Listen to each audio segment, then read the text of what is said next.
محراب و منبر سیریز اکتساب سیرت النبی صلی اللہ علیہ وسلم، مصنف محمود فاروقی، مرتب مشہود فاروقی۔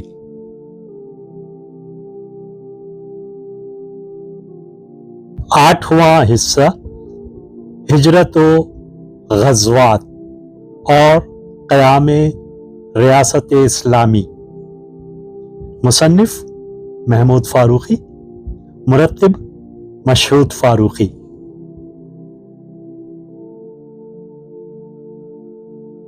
ساتواں باب شاہراہ کا قضیہ۔ تجارتی شاہراہ کا قضیہ جو جنگ کا سبب بن گیا۔ تحریر محمود فاروقی، آواز و پیشکش مشہود فاروقی۔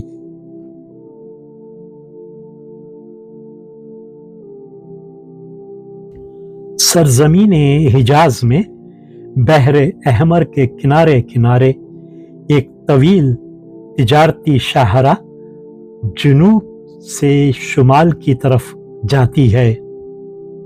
اس شاہراہ کی ابتدا یمن کی بندرگاہ مخا سے ہوتی ہے، پھر یہ مکہ، جحفہ، ابوا، جنیہ سے ہوتی ہوئی سیدھی ایلا کی بندرگاہ تک جاتی ہے، جو شمال میں شام کی سرحدوں پر واقع ہے۔ یہاں سے یہ دریائے اردن کی طرف گھوم کر دمشق اور حمص تک نکل گئی ہے۔ یہ طویل تجارتی راستہ قبیلہ قریش کے لیے بڑی اہمیت رکھتا تھا، کیونکہ وہ اس کے ذریعے شام کے شہروں تک مال تجارت پہنچاتے تھے۔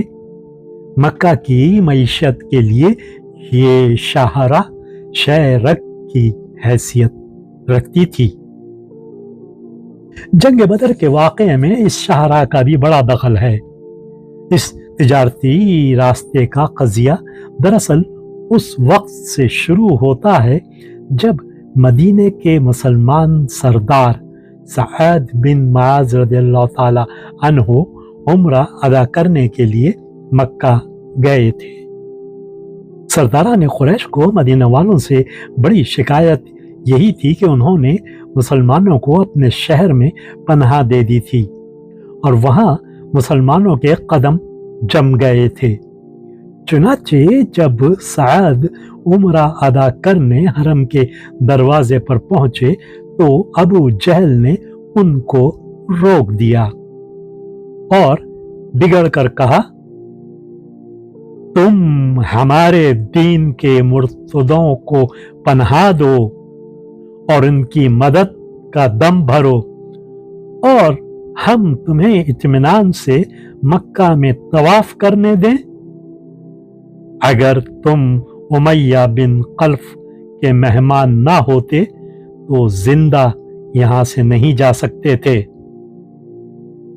یہ بڑی توہین آمیز دھمکی تھی۔ سعد نے بھی ترکی بترکی اس کو جواب دیا، بخدا اگر تم نے مجھے اس چیز یعنی عمرہ سے روکا تو میں تمہیں اس چیز سے روک دوں گا جو تمہارے لیے اس سے شدید تر ہے، یعنی مدینے پر سے تمہاری رہ گزر کو جو شام کو جاتی ہے۔ یہ نتائج کے اعتبار سے انتہائی اہم اعلان تھا کہ اگر مکہ والوں نے زیارت بیت اللہ کی راہ مسلمانوں پر بند کر دی تو اہل مدینہ شامی تجارت کا راستہ بند کر دیں گے۔ اب صورتحال یہ تھی کہ اس راہ پر جو بھی قابو پا لیتا، پیش آنے والے معاملات میں اس کا پلہ بھاری رہتا۔ مسلمانوں کے لیے ان حالات میں جبکہ قریش مکہ کی طرف سے مدینے پر حملے کا خطرہ یقینی تھا،